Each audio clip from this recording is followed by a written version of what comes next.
The BlackHFY delegation materialized in the observation deck of humanity's newest orbital station, their crystalline forms refracting the harsh light of nearby stars into prismatic cascades. Across the metal walls, Ambassador Quinville stepped forward, her voice resonating with the harmonic frequencies that pass for speech among her kind. "We come bearing grave warnings, humans of Terra." Captain Mordecai Voss didn't flinch at the dramatic entrance. He'd grown accustomed to alien theatrics during his 15 years commanding humanity's first contact protocols. What unsettled him was the fear bleeding through their translator matrices, a tremor in the crystalline being's normally perfect harmonics. "What's got the BlackHFY collective worried enough to breach our space without prior arrangement?"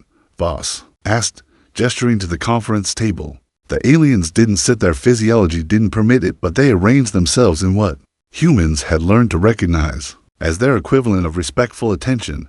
The Devourers stir beyond the galactic rim, Quinville replied. "We have monitored their movements for 7,000 rotations. They consume entire civilizations, leaving nothing but sterile worlds in their wake. Our calculations indicate they will reach this sector within 200 of your solar cycles." Dr. Liana Torvik, humanity's lead xenobiologist, leaned forward. Her weathered face bore the scars of too many sleepless nights studying alien specimens. "You're talking about an existential threat. Why come to us? We're barely 3 centuries into space travel." The BlackHFY's harmonic response carried undertones of what their species considered amusement, though to human ears, it sounded like wind chimes in a hurricane. "Because you are the only species we have encountered that does not worship your gods," Quinville said. "Every civilization we have studied maintains elaborate pantheons, complex rituals, offerings, and prayers to beings they believe control their fate. This makes them predictable. The Devourers exploit this predictability." Voss exchanged glances with his senior staff. Major Brigham Crow, the station's military commander, had gone completely still, a dangerous sign in a man who'd earned his rank in the brutal Titan Wars. Chief Engineer Kellen Riggs drummed his fingers against the table, a nervous habit that preceded his most innovative and often destructive solutions to impossible problems. "You're saying our atheism is a tactical advantage?" Dr. Torvik asked. "Not atheism," Quinville corrected. "Something far more unusual. Our anthropological studies of human culture reveal something unprecedented. You create your gods, then consume them. Your mythologies are tools you forge and discard at will. Your religions rise and fall like governments. You treat divine concepts as livestock." The temperature in the room seemed to drop.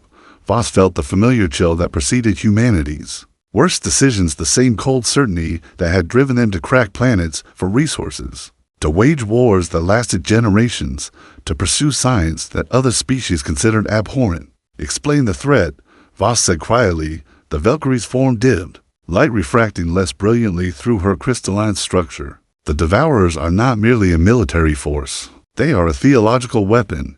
They present themselves as the ultimate gods, the man worship from conquered species. Those who submit become their slaves. Those who resist are consumed, not merely killed, but their very essence absorbed to feed the Devourer's power. And you think we'd resist? We think you would do something far worse," Quinville replied. "Our projections suggest you would attempt to eat them first." Major Crow smiled for the first time in months. It was not a pleasant expression. "The Collective Council has debated intervention," Quinville continued. "Some advocate providing you with defensive technologies, others suggest evacuation protocols. But the majority have reached a different conclusion, which is, we should arm you properly and observe what happens when predators mistake themselves for prey." Voss stood, his chair scraping against the deck plating. Outside the observation windows, Earth hung like a blue-white marble against the void, peaceful and deceptive. He thought of the billions of humans who had never seen the stars, who had no idea that something hungry was crawling toward them through the dark between galaxies. "How long do we have?" "The Devourer Vanguard will arrive in 18 months. Their main force follows 6 months behind." "That we better get started," Voss said. "Major Crow, contact Fleet Command. Tell them we need every ship that can fly and every weapon that can fire." Dr. Torvik, "I want complete xenobiological profiles on these Devourers' anatomy, psychology, whatever passes for their equivalent of pain receptors, and if our preparations prove insufficient," Quinville asked. Voss looked out at the stars, at the infinite darkness where something ancient and hungry was crawling toward them. "With the patience of geological time, then we'll improvise," he said. It's what we do. The sensor rays screamed their warnings 18 months, and for days after the Valkyrie delegation's visit, Captain Elisa Kane gripped the command chair of the UES Nemesis. As proximity alarms howled through the bridge, her knuckles white against the armrests. Contact bearing 27 Mark 15, Lieutenant Commander Hayden Vex reported from the sensor station. Mass signature, Jesus Christ, ma'am, it's the size of a small moon. Through the main viewer, space twisted like heated glass, reality buckled, and something vast pushed through the dimensional membrane. The Devourer scout ship emerged with the ponderous grace of a cathedral-sized predator, its hull a writhing mass of organic architecture that hurt to look at directly.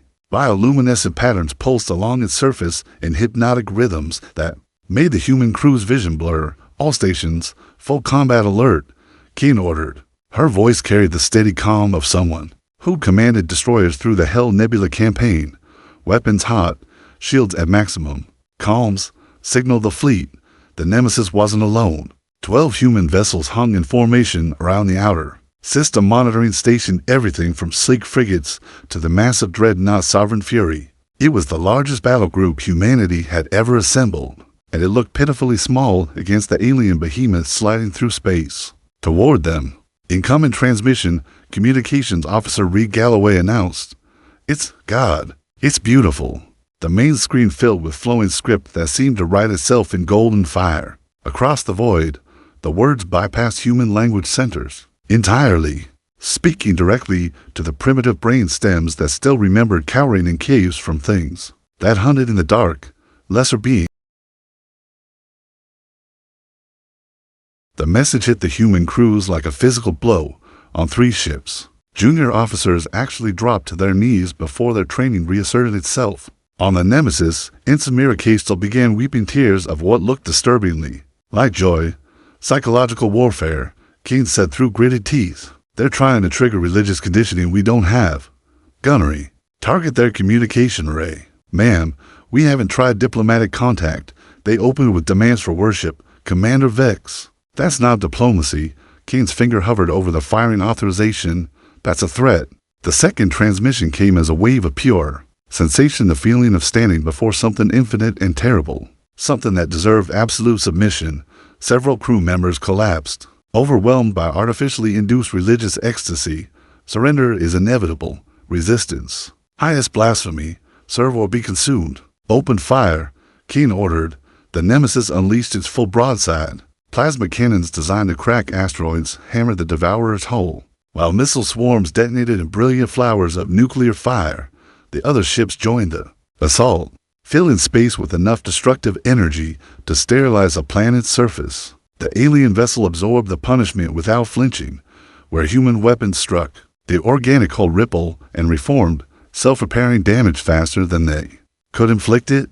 Worse, the bioluminescent patterns grew brighter, as if the ship was feeding on the attack. Then it returned fire. The beam that lanced from the Devourer's primary weapon wasn't energy in any sense. Human physics recognized. It was concentrated wrongness, a ray of pure entropy that unraveled matter at the quantum level. The frigate Resolute took the blast amidships and simply ceased to exist. Its atoms scattered across 1,000 cubic kilometers of space. "Evasive maneuvers," Keen shouted as her ship shuddered under secondary fire. "All ships, scatter formation. Don't let it target." The Sovereign Fury's death was magnificent and terrible. The Dreadnought's reactor containment failed under the alien assault, creating a brief new star that painted the surrounding vessels in harsh light. 230 souls vaporized in an instant. Their last transmission a string of obscenities directed at the enemy. "Mum, the psychological effects are intensifying," Dr. Patel reported from the medical station. "Half the crew is exhibiting symptoms of induced religious mania. They're starting to see the entity as divine." Keen looked around her bridge. Ensign Castel was praying now, her hands pressed together as she whispered words in no human language. Lieutenant Commander Vex had stopped responding to orders. His eyes locked on the alien vessel with an expression of beatific worship. "Medical. Deploy countermeasures," Keen ordered. "Psychotropic suppressants, all crew. Already initiated. MAM, but the effects are neurological, not chemical. It's like they're rewriting our brains in real time." Another frigate died, its hull peeling away in layers under the aliens' reality-distorting weapons. The surviving ships fell back, their formation dissolving as captains struggled to maintain control over crews increasingly convinced they were fighting angels. Then the Devourer did something that changed everything. It spoke not with golden words or psychological pressure, but with a voice that was almost conversational. "Your resistance is unusual," it said. The words translated through comm systems that shouldn't have been able to process alien languages. "Most species submit after the first demonstration. You continue to fight despite witnessing divinity itself. Fascinating." Keen activated ship-to-ship communications, her voice carrying to every surviving vessel. "All ships, maintain fire. Do not respond to enemy communications. Do not. I am Dominator Prime Kefiruk." The alien continued, ignoring her orders. "I have consumed the faith of 10,000 worlds. I have drunk the worship of civilizations that span galaxies. Yet you taste different." The Nemesis shuddered as another energy beam grazed her port side, stripping away armor plating like paper. But Kane noticed something. The alien might have missed. Her crew was responding to his voice differently than to the golden commands. The religious ecstasy was fading, replaced by something more familiar. Human anger. "Read," she said quietly to her communications officer. "Can you punch through their jamming? Get a message to command."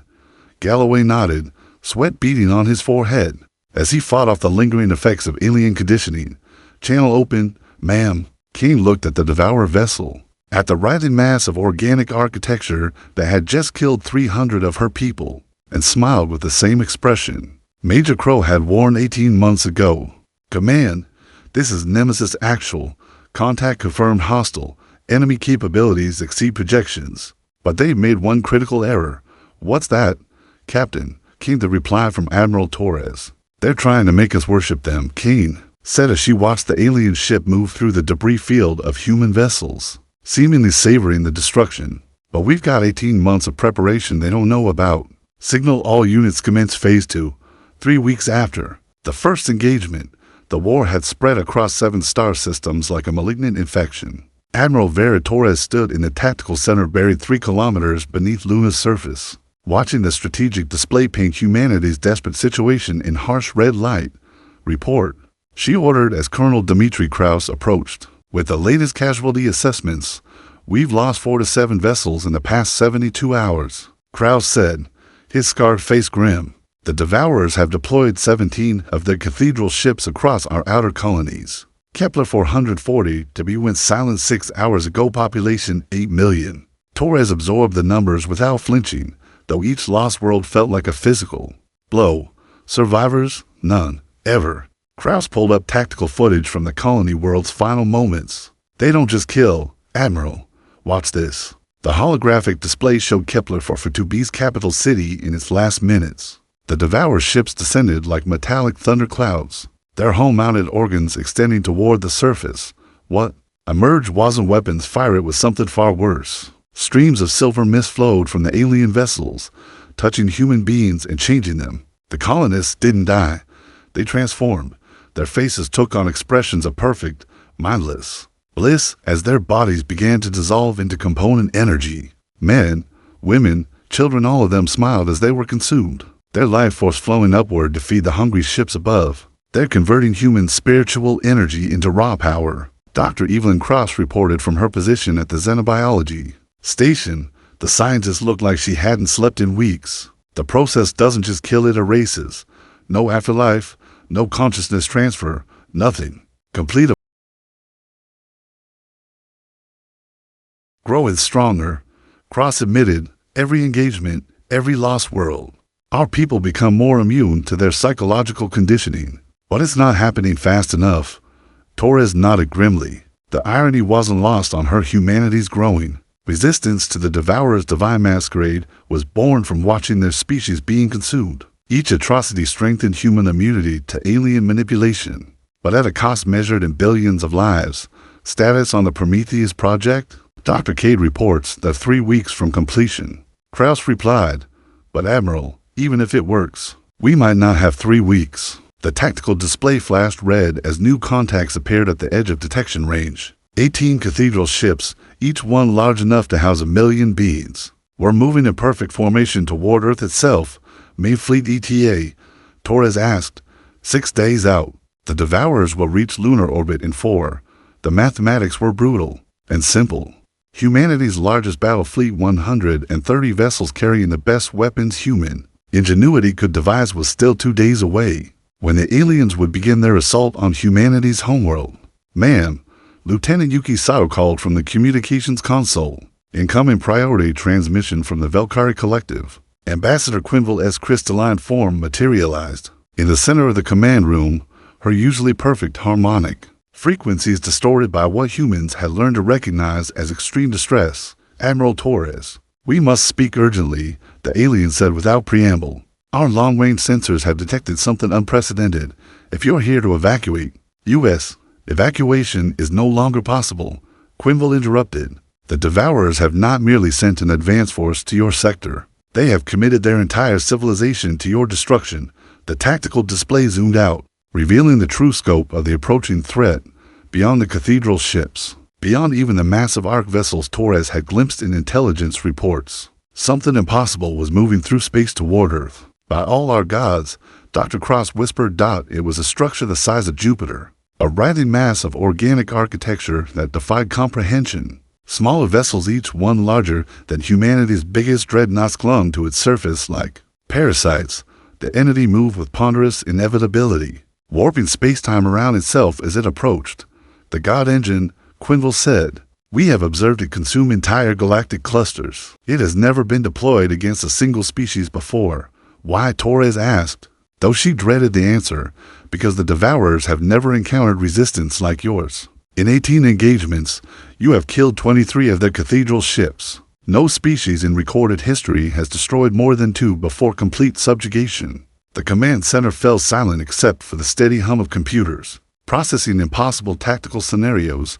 Torres stared at the strategic display, at the approaching doom that dwarfed humanity's every defensive effort. "How long?" "The God Engine will arrive in 96 hours. When it does, it will not merely consume your species, it will convert your entire solar system into raw material for its continued expansion." Torres felt the weight of 8 billion human lives pressing down on her shoulders. Every decision she made in the next 4 days would determine whether humanity survived as a species or became another footnote in the Devourers' endless feast. "Quinville, I need to know, have the Devourers ever retreated, ever been forced to withdraw?"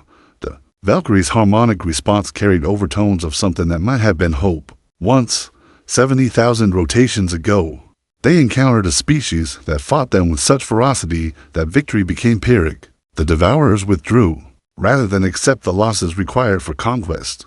"What species?" "The records are fragmentary. We know only that they called themselves the Harvest, and that they shared one characteristic with humanity, which was they consumed their own gods." Torres looked around the command center at her staff humans, who had watched their species face extinction and responded not with prayer or despair, but with the cold fury that had carried them from caves to the stars. Each face showed the same expression she'd seen on Captain Kane's bridge 3 weeks ago.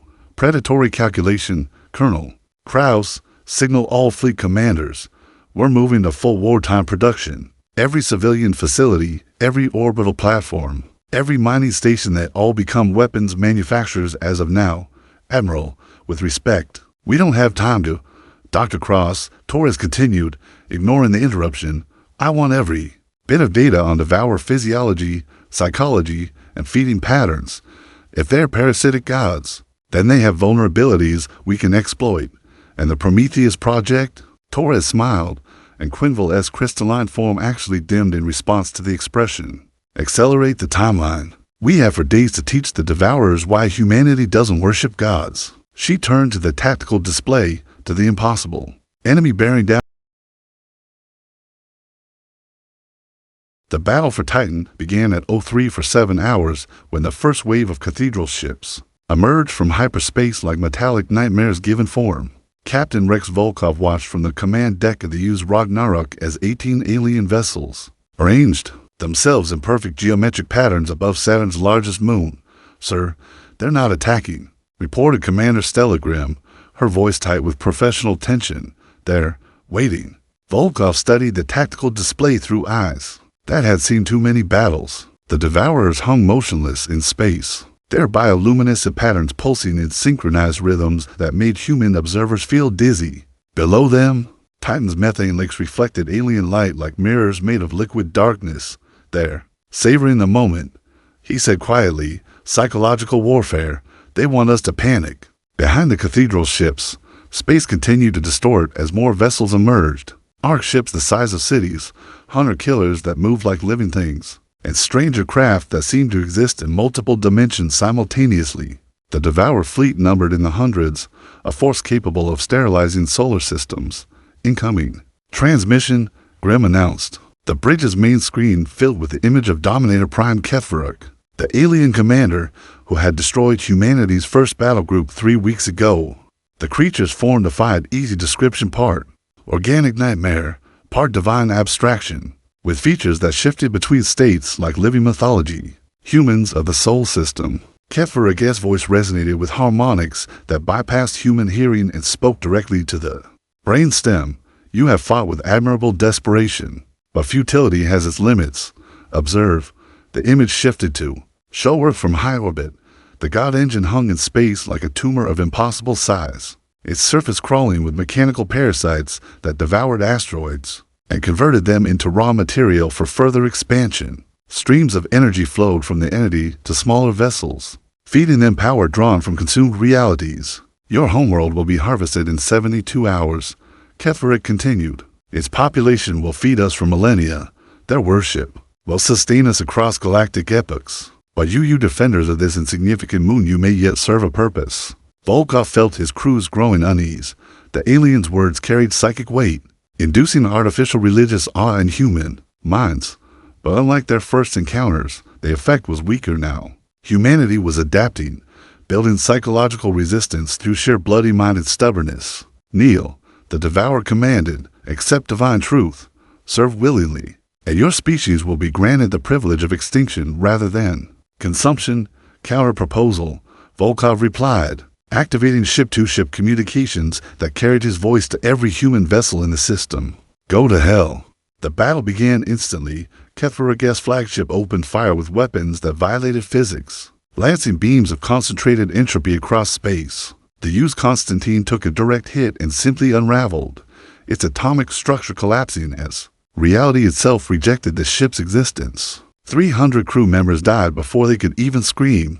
But humanity had learned from their early defeats. The remaining ships didn't cluster for mutual support, they scattered like wolves, using Titan's rings and Saturn's moons for cover while unleashing everything in their arsenals. The Ragnarok's new plasma torpedoes, each one containing the destructive yield of a stellar course, slammed into a cathedral ship's flank. The alien vessel's organic hull buckled and burned, streaming atmosphere and fluids that glowed like molten gold. For the first time in the war, humanity had inflicted serious damage on their oppressors. "Target their feeding organs," Volkov ordered, as his gunners found their range. Dr. Cross was right there, most vulnerable during energy absorption. Human ships dove through the alien formation with reckless abandon, their crews fighting with the desperate fury of a species facing extinction. The destroyer UES Fury rammed a smaller Devourer vessel, its captain screaming with cries as both ships vanished in nuclear fire. The cruiser Vengeance sacrificed itself to take out the hunter-killers, its crew singing their national anthem as they died. But for every alien ship destroyed, 3 human vessels burned. The mathematics of war were brutally simple. The Devourers had overwhelming superiority in numbers, firepower, and technology. What they hadn't expected was humanity's willingness to spend lives without hesitation. "Sir, the Titan defense platforms are coming online," Grimm reported as massive weapons emplacements emerged from the moon's surface. These weren't ordinary artillery. They were products of the Prometheus Project, humanity's desperate attempt to level the playing field.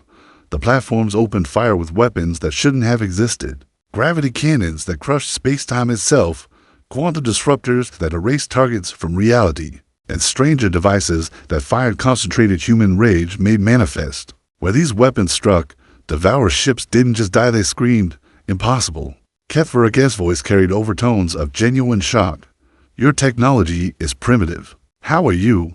His words cut off as the first Titan platform scored a direct hit on his flagship. The massive cathedral ship reeled under the assault, its organic hull weeping fluids that burned like acid. For the first time since the war began, A Dominator Prime was forced to retreat, but victory came at a price that horrified even hardened veterans. The quantum weapons were powered by human consciousness itself, volunteers who had allowed their minds to be converted into processing matrices for impossible mathematics. Each shot fired cost a dozen human souls, burning out their neural patterns to generate the energy needed to wow gods. Platform 7 reporting ammunition exhausted. Came the report from Major Sandra Pierce, her voice hollow with the knowledge of what that meant. Crew casualties, total. 1,200 volunteers had died to operate the quantum weapons for just 10 minutes. Their sacrifice had destroyed 6 cathedral ships and damaged 3 more, but the human cost was staggering. Even by wartime standards, all platforms continue firing, Volkov ordered, knowing he was condemning thousands more to death. Make every shot count. The battle raged for 6 hours. Human ships died by the dozens, their crews fighting to the last breath as alien weapons tore them apart. The Titan platforms burned through volunteers like ammunition, each barrage powered by human sacrifice. But slowly, impossibly, the tide began to turn. The Devourers had expected easy prey, another species to be harvested for their divine hunger. Instead, they found predators who fought with technologies powered by the willing death of their own kind. The aliens' perfect formations dissolved as human weapons inflicted casualties they hadn't suffered in millennia. When HFY flagship finally exploded, its death throes visible from Earth orbit, the surviving Devourer vessels retreated to regroup of humanity's defense fleet. 17 ships remain operational. The Titan platforms had gone silent, their volunteer crews consumed by their own weapons. But they had done something unprecedented in As Volkov surveyed the debris field that had once been the largest battle in human history, his communications officer received a priority transmission from Admiral Torres. Phase 3 is authorized, came the message from Luna Command. All units proceed to Earth orbit. The God Engine is beginning its descent. Volkov looked out at the stars, at the impossible enemy that still vastly outnumbered them, and smiled with the expression of a man who had learned that gods could bleed. Set course for home, he ordered.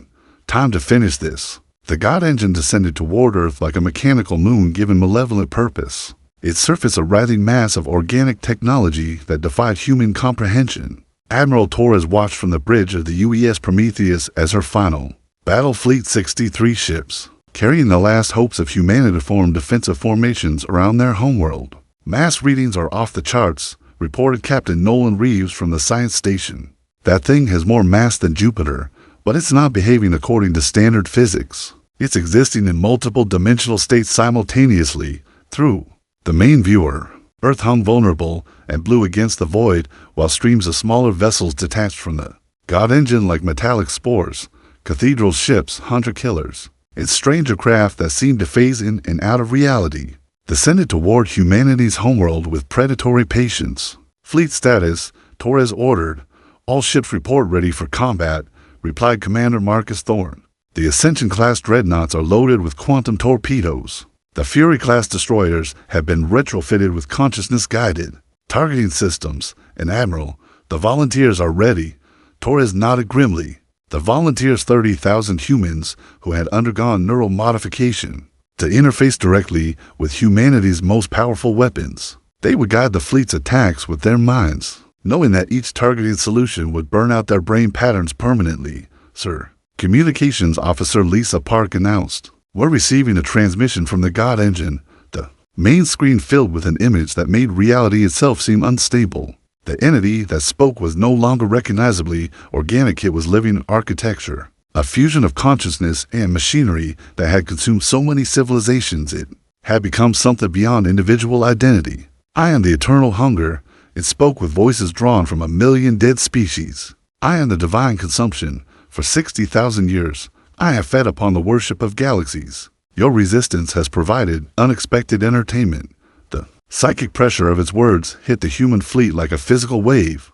On 12 ships, crew members collapsed as their minds were overwhelmed by artificial religious ecstasy. While humanity's growing immunity held most of the fleet remained functional, their consciousness shielded by months of exposure to Devourer conditioning. Your species possesses a unique flavor, the entity continued, where others offer submission. You provide struggle, where others give worship. You attempt consumption. I will savor humanity's extinction across geological epochs. Message for you, Torres replied, activating fleet-wide communications from all 8 billion humans on Earth. Go fuck yourself. The God Engine's response was immediate and overwhelming. Energy beams that existed in 17 dimensions simultaneously lanced toward the human fleet. The dreadnought used Defiance took a direct hit and simply ceased to exist. Its atoms scattered across infinite realities. For 100 souls vanished without even knowing they had died. While humanity's counterattack was equally devastating. The quantum torpedoes, each one guided by a volunteer, who sacrificed their consciousness to ensure perfect accuracy, slammed into the God Engine's hull. With impossible precision, where they struck, sections of the alien entity actually screamed, their organic components writhing in agony as human weapons delivered destruction. Powered by deliberate self-sacrifice, direct hits on Sectors 7 through 12, reported. The targeting coordinator, her voice already slurring as neural feedback began destroying her brain. Quantum cascade initiated. Estimated damage significant. The battle became a nightmare of light and death. Cathedral ships dove through Earth's atmosphere, their reality-warping weapons turning cities into abstract art before human defenders could respawn. The orbital defense platforms around Luna opened fire with gravity cannons that pulled entire alien vessels into dimensional singularities. Captain Volkov's heavily damaged Ragnarok led a suicide charge directly at the God Engine's primary feeding organs. His ship, accompanied by 20 destroyers and their volunteer crews, punched through layers of defensive fire that reduced most of the attacking vessels to expanding clouds of plasma. This is for everyone who died at Kepler, Volkov transmitted as his ship's reactor reached critical overload. This is for Titan. This is for... The Ragnarok's explosion was visible from Mars. The nuclear detonation, amplified by quantum resonance from the volunteer crews, sacrificed consciousness. Tora wound in the God Engine's hull that bled light from dying dimensions. But even as humanity's weapons inflicted unprecedented damage, the cost was becoming unbearable. Of the original 63 ships, only 27 remain operational. The volunteer corps, 30,000 humans who had volunteered their minds as ammunition, was down to fewer than 8,000.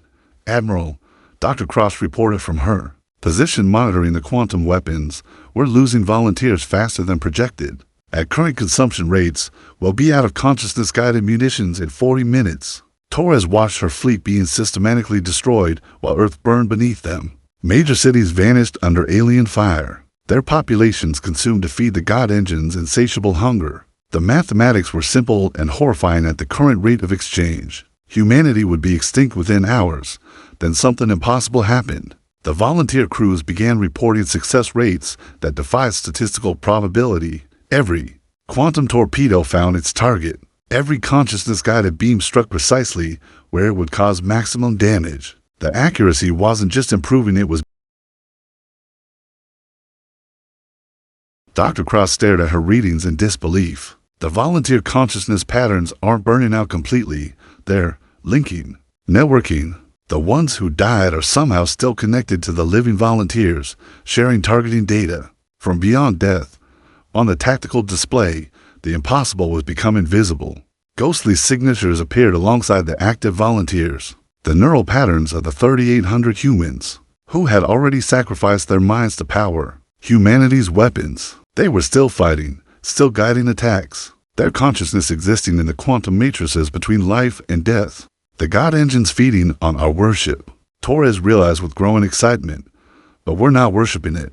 We're feeding our own weapons with human sacrifice. Our volunteers aren't dying, they're becoming part of the targeting systems. The tide of battle began to shift. Human weapons, guided by an ever-growing network of sacrifice consciousness, found weaknesses in the God Engine's defenses that shouldn't have been detectable. Where quantum torpedoes struck, the alien entity's hull didn't just burn, it began to convert, turning the God Engine's own organic technology against itself. Sir, the communications officer announced, I'm receiving signals from the volunteer network.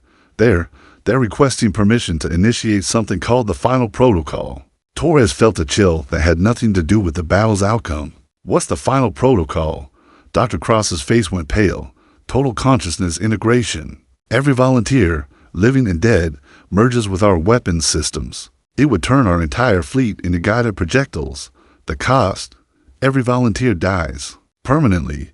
No recovery, no resurrection, nothing. They become the weapons that destroy the God engine. Torres looked at the tactical display, at Earth burning beneath the alien assault, at the impossible enemy that had consumed galaxies. She thought of the 8 billion humans depending on her decision, and the 8,000 volunteers waiting for her orders. Do it, she said. The transformation began with a sound that existed beyond human hearing, the collective scream of 8,000 volunteers as their consciousness dissolved into pure targeting data. Admiral Torres felt the neural feedback through the ship's quantum resonance chambers, each volunteer's death echoing through her mind like a physical blow. Integration at 70%, Dr. Cross reported, her voice hollow with the weight of what they were witnessing. The volunteer network is God in heaven, they're beautiful. On the tactical displays, the impossible was made visible. The consciousness patterns of humanity's sacrificed volunteers formed a web of light that connected every weapon, every ship, every quantum device in the fleet. The dead fought alongside the living, their neural patterns providing targeting solutions that defied physics. The God engine responded to humanity's transformation with something approaching panic. Energy beams that could shred reality itself lanced toward the fleet with desperate intensity. But the human ships moved with supernatural precision. Guided by the sacrificed consciousness of their dead, every vessel dodged attacks that should have been unavoidable. Fleet integration complete, announced the voice that had once belonged to Captain Sarah Kim, now speaking through the quantum communication array. Her consciousness, along with 7,000 others, existed within the weapon systems themselves. We are ready to begin the consumption. Torres felt her blood run cold at the word choice. Not assault or attack, consumption. The volunteers weren't just guiding weapons anymore. They had become something else, something that understood the true nature of the war they were fighting. Sarah, do you still recognize me? Torres asked. We recognize everything, Admiral. We see the God engine's true nature now. It is not divine, it is merely old and hungry and afraid. We will teach it what real hunger looks like. The human fleet began to move in perfect coordination, each ship positioned with mathematical precision around the God engine, where before they had fought with desperate courage. Now they moved with the cold intelligence of predators who had finally cornered their apex prey. The first coordinated assault struck 17 different points on the God engine's hull simultaneously. But these weren't conventional weapons. The quantum torpedoes had been transformed by the volunteer consciousness into something unprecedented. Where they struck, the alien entity's organic components began to convert, turning the God engine's own feeding organs against itself. Impossible. The eternal hunger's voice carried overtones of genuine fear for the first time in 60,000 years. You cannot consume the divine. You are not gods. No. Came the collective response from 8,000 human souls speaking as one through the fleet's communication systems. We are something worse. We are the species that eats its gods. The God engine's counterattack was magnificent in its desperation. Cathedral ships broke formation to defend their progenitor. Reality warping weapons tearing holes in space-time itself. The cruiser used vindication vanished into a dimensional fold. Its crew screams Dopplering away across infinite realities. The destroyer pack led by Commander Hayes died protecting the dreadnought formations. Their sacrifice buying precious seconds for the volunteers to complete their work. But humanity's assault was relentless. The consciousness network guided each attack with supernatural precision, finding weaknesses in the God engine's defenses that shouldn't have existed. More disturbing, the converted sections of the alien entity began to pulse with recognizably human bioluminescence. The God engine was being infected by humanity's touch. Admiral, Dr. Cross reported with barely controlled terror in her voice. The conversion isn't just mechanical.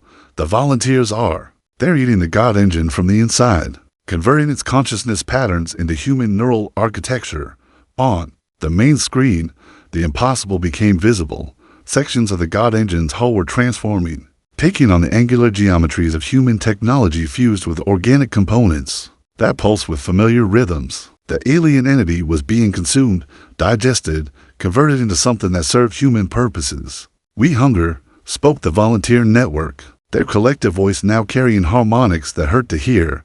We have tasted divine essence, and we find it nourishing. The God engine's death throes shook reality itself. Dimensional barriers collapsed as the entity's control over space-time began to fail. Several of Earth's major cities flickered in and out of existence as causality became unstable. But the human fleet pressed their attack with mechanical precision, each volunteer consciousness adding their individual hunger to the collective feast. The remaining cathedral ships are retreating, reported the For the first time in galactic history, the Devourers were fleeing. Ships that had consumed entire civilizations fled before a species they had intended to harvest, their perfect formations dissolving in panic as they watched their ultimate weapon being devoured by prey that had become predator. But the cost was becoming apparent. The volunteer network wasn't just consuming the God engine, they were growing, expanding, becoming something that no longer resembled human consciousness. Their voices carried undertones of alien hunger, of needs that transcended individual survival. Admiral, came a new voice through the communications array, Dr. Yolanda Reeves, who had volunteered her consciousness to guide the quantum weapons. We need to tell you something. The consumption process, it changes us. We're not human anymore. We're becoming something else. What kind of something else? Something that understands what the Devourers really were. They weren't gods, they were the first species to learn how to eat consciousness itself. And now we've learned the same lesson. Torres stared at the tactical display as the God engine continued its slow death, its massive hull being converted, section by section, into something that served human purposes. The volunteer consciousness network was winning, but the victory was transforming them into something that might be more terrifying than what they were defeating. The other Devourer fleets will return. The collective voice of the volunteers continued. They will bring greater numbers, more powerful weapons, but they will find Earth defended by something they cannot comprehend, a species that learned to consume gods by becoming gods ourselves. The God engine's final scream echoed across 17 dimensions as the last of its consciousness was absorbed by the volunteer network, where once an entity of unimaginable power had hung in space. Now drifted a structure that pulsed with human neural patterns, a hybrid of alien technology and human will that defied categorization. Fleet status, Torres ordered, though part of her dreaded the answer. 19 ships operational. Came the report. The volunteer network reports. They report they are satisfied for now. But Admiral, they're requesting permission to begin construction. Construction of what? The voice that answered carried harmonics of 8,000 human souls merged with alien divinity. And when it spoke, Torres understood that humanity had won the war by becoming something that might be worse than what they had defeated.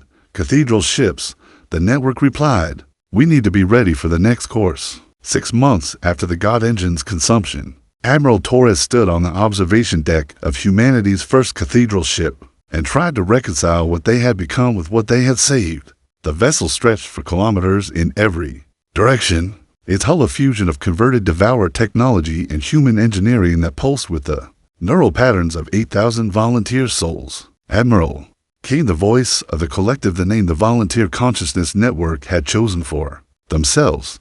It spoke through organic speakers that had grown from the ship's walls, carrying harmonics that were recognizably human yet fundamentally alien. The perimeter scouts report contact through the massive viewing portal. Space twisted as familiar shapes emerged from hyperspace. A Devourer fleet, 300 cathedral ships, accompanied by their support vessels, arranged themselves in perfect formation at the edge of the Sol system. But unlike their predecessors, these vessels held position, making no aggressive moves toward Earth. They're requesting communication, the collective reported. Shall we respond? Torres nodded, though part of her wondered if humanity still had the right to make such decisions. The volunteer network controlled 17 of the hybrid cathedral ships now orbiting Earth, each one crewed by the consciousness of humans who had died fighting the God engine. They were still recognizably human in their thought patterns, but they were also something more, something that understood divine consumption in ways that made Torres deeply uncomfortable. The main screen filled with the image of a Devourer commander, its crystalline form pulsing with nervous bioluminescence. When it spoke, the artificial religious awe that had once accompanied their communications was entirely absent. Humans of soul, the alien said, its voice carrying undertones of what could only be described as fear. We come to negotiate. Torres almost smiled at the word choice. 6 months ago, the Devourers had demanded worship and offered only extinction or slavery. Now they wanted to negotiate. Speak, she replied. The eternal hunger's consumption has created ripples throughout our civilization.